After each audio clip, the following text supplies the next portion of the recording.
नमस्कार।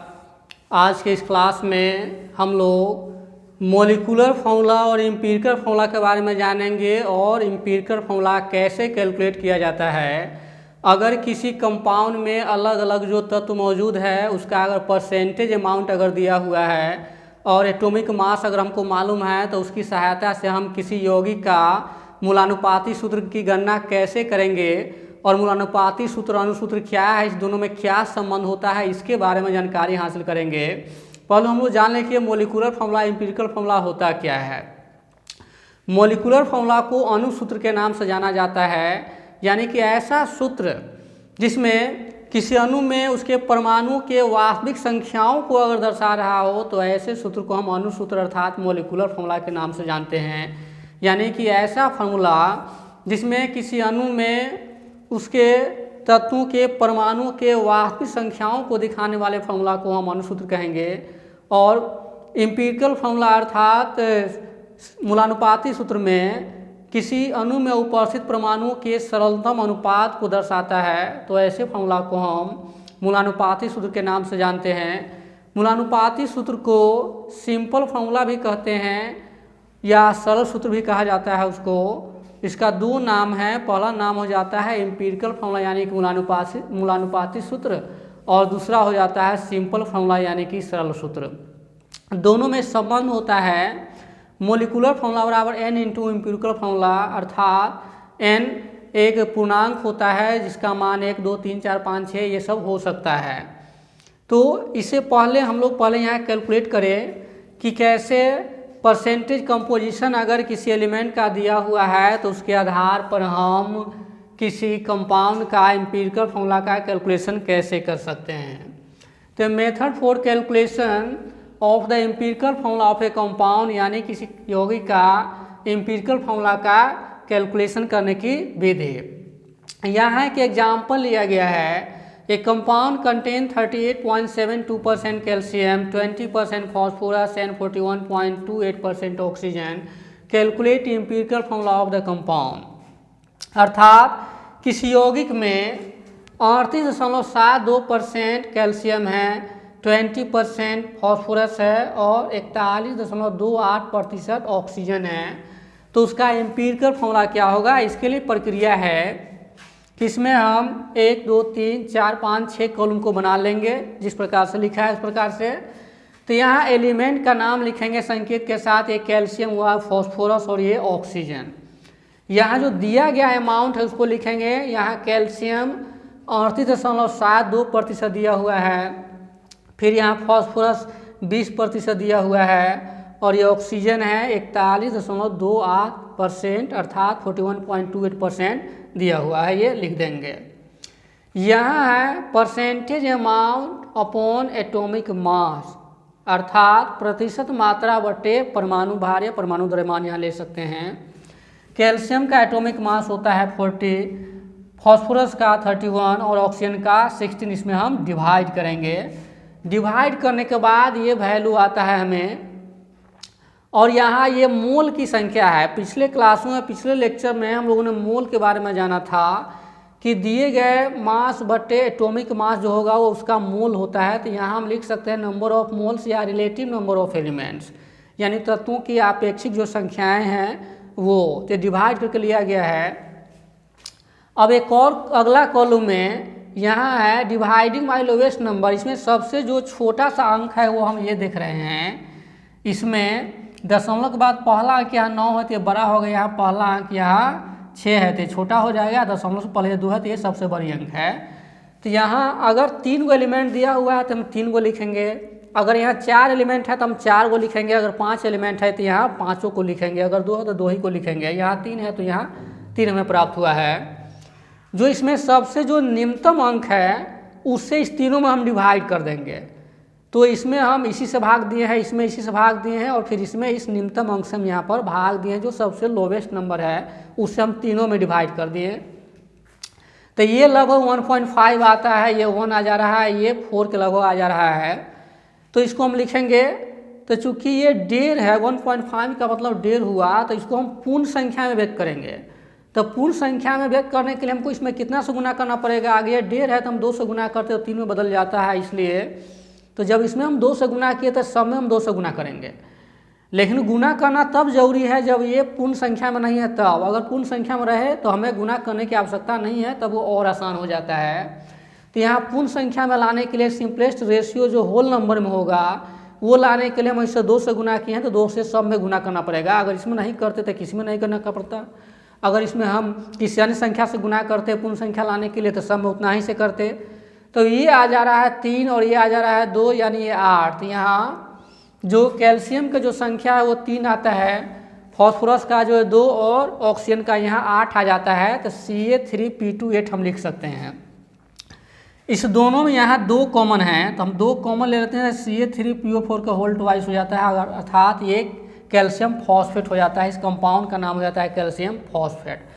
तो इस प्रकार से अलग अलग कंपाउंड का भी हम कैलकुलेशन कर सकते हैं। किसी भी कंपाउंड में उसका अगर प्रतिशत मात्रा दिया हुआ है, एटॉमिक मास हमको मालूम है, तो उसके आधार पर हम उस यौगिक का मॉलिक्यूलर फॉर्मूला और एम्पिरिकल फॉर्मूला की गणना कर सकते हैं। इसी विधि के द्वारा यहाँ कोई भी एलिमेंट लिया जा सकता है। फिर ये परसेंटेज अमाउंट आता कैसे है, यहाँ पर ये भी हमको देखना है।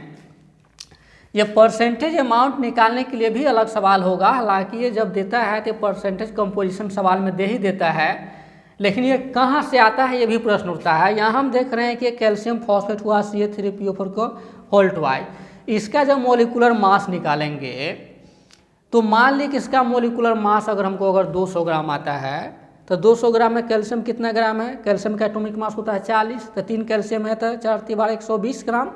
तो मान ली कि 200 ग्राम में 120 ग्राम कैल्शियम है, इसलिए एक में इसलिए 100 में वो निकालेंगे तो परसेंटेज कंपोजिशन आ जाएगा। ये किसी भी कंपाउंड में इसी तरह से हम निकाल सकते हैं। तो दिए गए मॉलिक्यूलर फॉर्मूला से हम उसका परसेंटेज अमाउंट कैलकुलेट कर सकते हैं और उस परसेंटेज अमाउंट के सहारे हम उसका मॉलिक्यूलर फॉर्मूला भी कैलकुलेट कर सकते हैं, जो इस चैप्टर का एक काफ़ी एक महत्वपूर्ण टॉपिक में से एक है। न्यूमेरिकली ये है, वैल्यू कैलकुलेट करने के लिए मिलता है। तो इस प्रकार से हम देख रहे हैं कि किसी भी यौगिक का अगर परसेंटेज कंपोजिशन दिया हुआ हो, एटॉमिक मास हमें मालूम हो, तो उसका एम्पिरिकल फॉर्मूला की गणना आसानी से किया जा सकता है।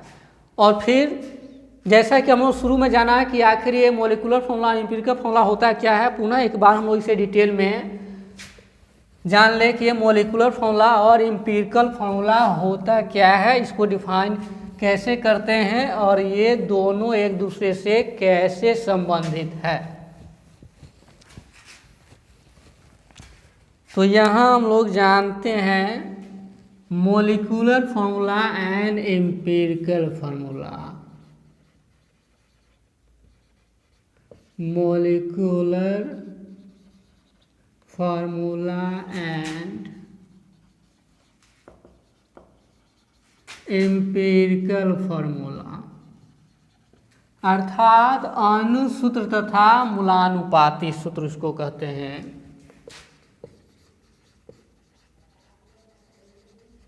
मॉलिक्यूलर फॉर्मूला अर्थात इसको अणु सूत्र कहते हैं, यानी ऐसा सूत्र जिसमें किसी अणु में उसके परमाणुओं की संख्या को अगर वास्तविक संख्याओं को दर्शा रहा है, उसके परमाणु का जो संख्या है उसके वास्तविक संख्या को अगर दर्शाता है तो उसे हम अणु सूत्र के नाम से जानते हैं।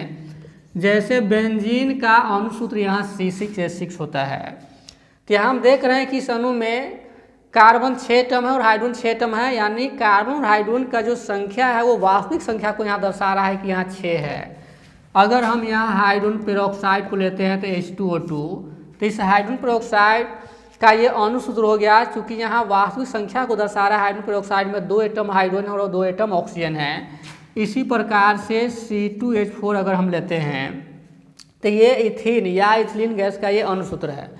इस तीनों फॉर्मूला में हम देख रहे हैं कि ऐसा सूत्र जिसमें उसके अणु में उपस्थित तत्वों के परमाणुओं के वास्तविक संख्या एक्चुअल नंबर को ये दर्शा रहा है, तो एक्चुअल नंबर को दर्शाने वाले फॉर्मूला को हम मॉलिक्यूलर फॉर्मूला कहेंगे, अणु सूत्र कहेंगे।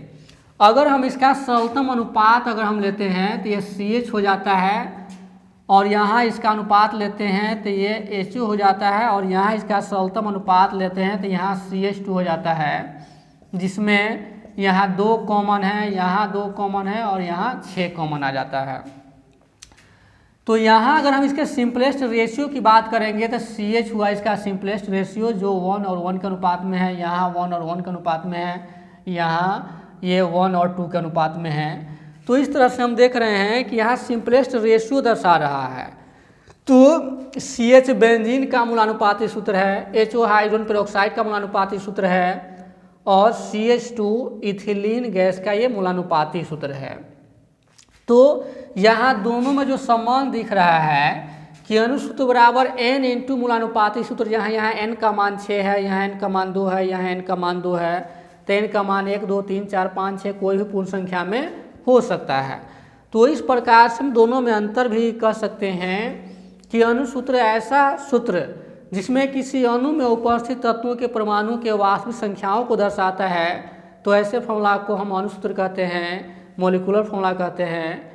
लेकिन जब किसी अणु में उपस्थित तत्वों के परमाणु के सरलतम अनुपात अर्थात सिंपलेस्ट रेशियो को अगर जो दर्शाता है तो उसे हम मूलानुपाती सूत्र या सरल सूत्र के नाम से जानते हैं। तो यहाँ बेंजीन का अनुसूत्र C6H6 हो जाता है, हाइड्रोजन पेरोक्साइड का अनुसूत्र C2H2O2 हो जाता है, इथिलीन का अनुसूत्र C2H4 हो जाता है और यहाँ बेंजीन का मूलानुपाती सूत्र CH हो जाता है, हाइड्रोजन पेरोक्साइड का मूलानुपाती सूत्र HO हो जाता है और इथिलीन का मूलानुपाती सूत्र CH2 हो जाता है। तब इसको हम परिभाषित कैसे करेंगे? तो इस प्रकार से इसको हम लिख सकते हैं कि the formula which shows about the actual number of atoms present in a molecule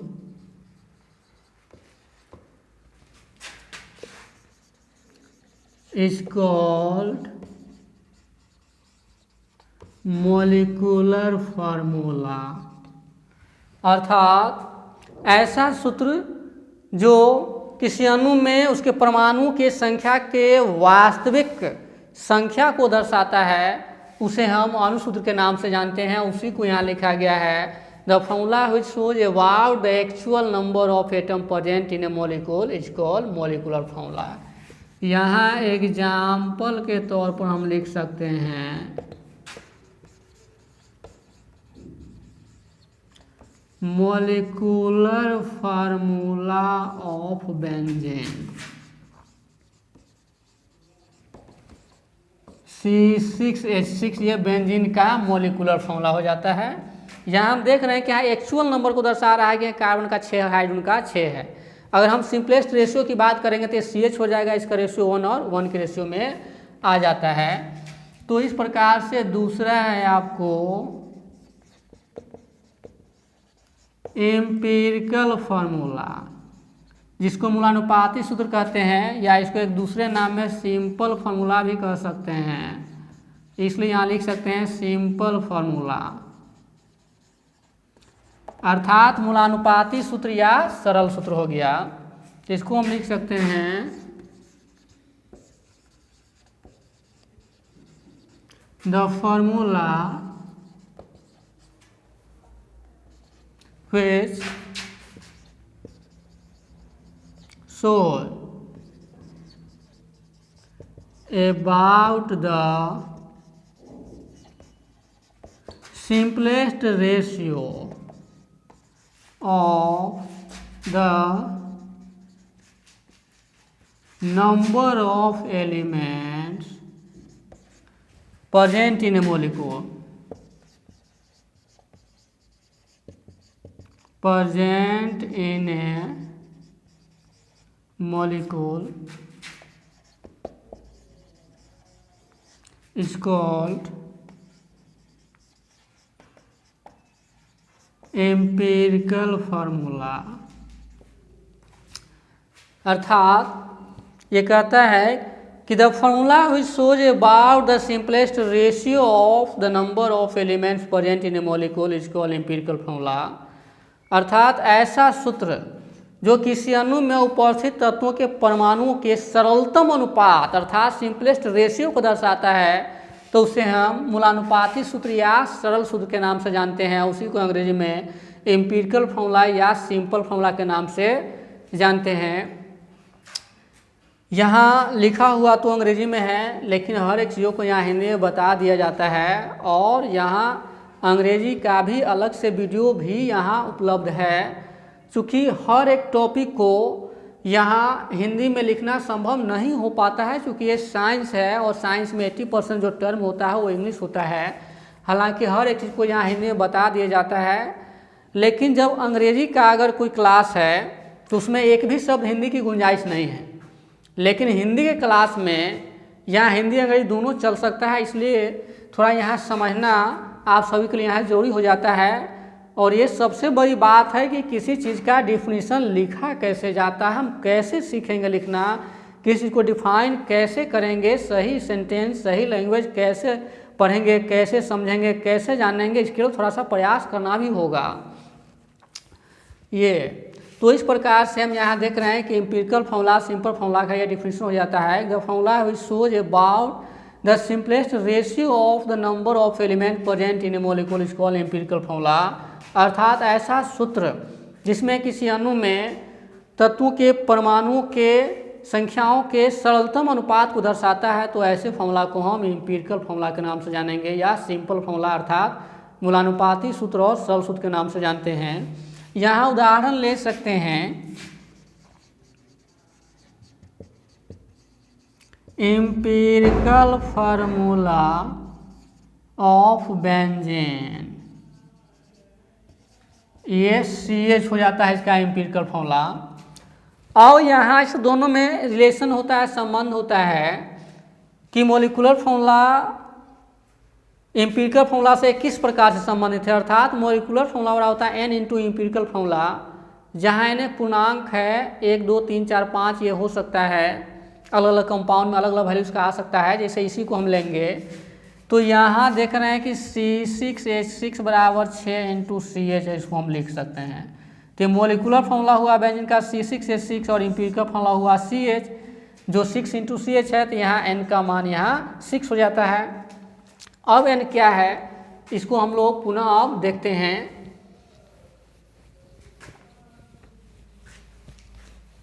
तो फिर अगला टॉपिक यहाँ हो जाता है relation between molecular formula and empirical formula. अर्थात यहाँ हम लिख सकते हैं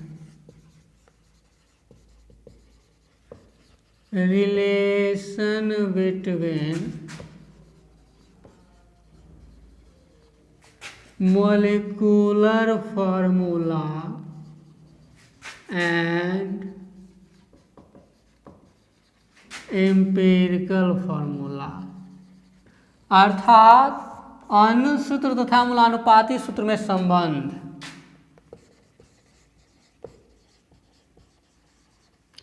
molecular formula N into empirical formula, N into empirical formula. अर्थात molecular formula N into empirical formula होता है, जिसमें N हो जाएगा आपको मॉलिक्यूलर फार्मूला बटे empirical formula, molecular formula upon empirical formula. इसको हम भी लिख सकते हैं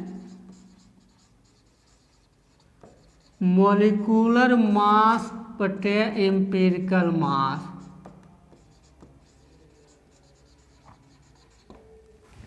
अर्थात अणुसूत्र मूलानुपाती सूत्र से इस प्रकार संबंधित है। अणुसूत्र बराबर N इंटू मूलानुपाती सूत्र, अर्थात मॉलिक्यूलर फार्मूला बराबर N into empirical formula. Molecular formula को अणुसूत्र कहते हैं, एम्पिरिकल फार्मूला को मूलानुपाती सूत्र कहते हैं, इसको सिंपल फार्मूला भी कह सकते हैं। तो इस प्रकार से N हो जाता है मॉलिक्यूलर फार्मूला बटे एम्पिरिकल फार्मूला या मॉलिक्यूलर मास बटे एम्पिरिकल मास, अर्थात अणुसूत्र बटे मूलानुपाती सूत्र या अणुसूत्र भार बटे मूलानुपाती सूत्र भार। तो ये कैसे हुआ, यहाँ हम एक एग्जाम्पल लेते हैं। हम जानते हैं कि बेंजीन का मोलिकुलर फॉर्मूला होता है C6H6 और इसका एम्पिरिकल फॉर्मूला होता है CH। तो यहाँ हम 6 कॉमन ले लेते हैं, तो C6H6 बराबर 6 इंटू CH हो जाता है, जहाँ N बराबर यहाँ 6 हो जाता है। तो बेंजीन का एम्पिरिकल फॉर्मूला CH हो जाता है और यहाँ मोलिकुलर फॉर्मूला C6H6 हो जाता है। यहाँ 6 कॉमन ले लेते हैं तो N बराबर यहाँ 6 हो जाता है। तो इस प्रकार से N बराबर हम लिख सकते हैं 6। तो ये हो गया मोलिकुलर फार्मूला, ये हो जाएगा मोलिकुलर फार्मूला बटे एम्पिरिकल फार्मूला। एम्पिरिकल फार्मूला, यहाँ मोलिकुलर फार्मूला हम देख रहे हैं कि C6H6 है और यहाँ एम्पिरिकल फार्मूला CH है। तो इसमें 6 कॉमन हो जाएगा, तो CH अपॉन CH ये कैंसिल हो जाएगा, तो 6 हमको निकल गया। तो ये N बराबर मोलिकुलर फॉर्मूला बटे एम्पिरिकल फॉर्मूला हो गया। अब यहाँ मोलिकुलर मास बटे एम्पिरिकल मास भी उतना ही आएगा। तो मोलिकुलर मास हम यहाँ देखेंगे बेंजीन का, तो 12 गुने 6 अर्थात कार्बन का एटॉमिक मास 12 होता है। तो 6 कार्बन एटम है तो हम 12 गुने 6 लिख सकते हैं। यहाँ प्लस हाइड्रोजन का 1 होता है तो 1 गुने 6, यहाँ 12 प्लस 1, तो ये 72, ये 6, ये 13 हो जाएगा, ये 78 बटे 13, 78 अपॉन 13, ये 6 हो जाता है। तो यहाँ हम देख रहे हैं कि मोलिकुलर फॉर्मूला बड़ा होता है N इंटू एम्पिरिकल फॉर्मूला। जब N का मान निकालेंगे नीचे आ जाएगा, अर्थात ये मोलिकुलर फॉर्मूला बटे एम्पिरिकल फॉर्मूला। इसको हम ये भी लिख सकते हैं मोलिकुलर मास बटे एम्पिरिकल मास, अर्थात अणुसूत्र भार बटे मूलानुपाती सूत्र भार। तो यहाँ हम एक एग्जाम्पल ले रहे हैं, ये किसी भी एग्जाम्पल में इसी प्रकार से आएगा। N का मान किसी में 2 आएगा, किसी में 4 आएगा, किसी में 5 आएगा, किसी में 6 आएगा। तो यहाँ हम देख रहे हैं कि बेंजीन का अणुसूत्र C6H6 होता है और मूलानुपाती सूत्र इसका CH होता है। तो C6H6 बराबर 6 इंटू CH हम लिख सकते हैं, जहाँ N का मान यहाँ 6 है। तो N का मान 6 ही नहीं हो सकता है, यहाँ तो 6 होगा लेकिन N का मान 1, 2, 3, 4, 5, 6 अलग अलग कंपाउंड में आ सकता है। तो ये मोलिकुलर फॉर्मूला बटे empirical formula, molecular formula C6H6, empirical formula CH है, तो ये वैल्यू 6 आ गया। यहाँ मोलिकुलर वेट हम निकाले हैं, यहाँ एम्पिरिकल वेट निकाले हैं। तो यहाँ पिछले क्लासों में हम लोग पढ़े थे कि किसी अणु में भिन्न भिन्न तत्वों के परमाणु भारों के योगफल को अणुभार कहते हैं, तो उसी को यहाँ लिखा गया है। बेंजीन के केस में कार्बन का 12 होता है तो 12 गुने 6, चूँकि 6 एटम कार्बन है। हाइड्रोजन का 1 इंटू 6, ये एम्पिरिकल वेट है तो ये 12 प्लस 1 हो जाएगा, ये 6 आ जाता है हमें। तो इस प्रकार से यहाँ हम देख रहे हैं कि मोलिकुलर फॉर्मूला बराबर हो जाता है N इंटू एम्पिरिकल फॉर्मूला, अर्थात N बराबर मोलिकुलर मास बटे एम्पिरिकल मास या मोलिकुलर फॉर्मूला बटे एम्पिरिकल फॉर्मूला। ये किसी भी केस में ये सत्य पाया जाएगा, चाहे हम हाइड्रोजन पेरोक्साइड का H2O3 ले या फिर इथिलीन गैस का हम C2H4 ले या एसिटिलीन गैस का C2H2 ले या किसी अन्य कंपाउंड में लेंगे, ये सब इसी प्रकार से आता है। किसी में N का मान 1 होगा, किसी में 2 होगा, किसी में 3 होगा, किसी में 4 होगा। तो आज के इस क्लास में हम लोगों ने सीखा कि अणुसूत्र मूलानुपाती सूत्र क्या है, अणुसूत्र मूलानुपाती सूत्र में क्या संबंध है। अगर किसी यौगिक का परसेंटेज कंपोजिशन, प्रतिशत मात्रा हमको अलग अलग तत्वों का मालूम है, तो उसके आधार पर हम उसका एम्पिरिकल फॉर्मूला की गणना कैसे करेंगे, ये पढ़ाई की। और फिर अगले क्लास में हम लोग अगले टॉपिक के बारे में पढ़ेंगे। तब तक आप सभी को धन्यवाद, नमस्कार।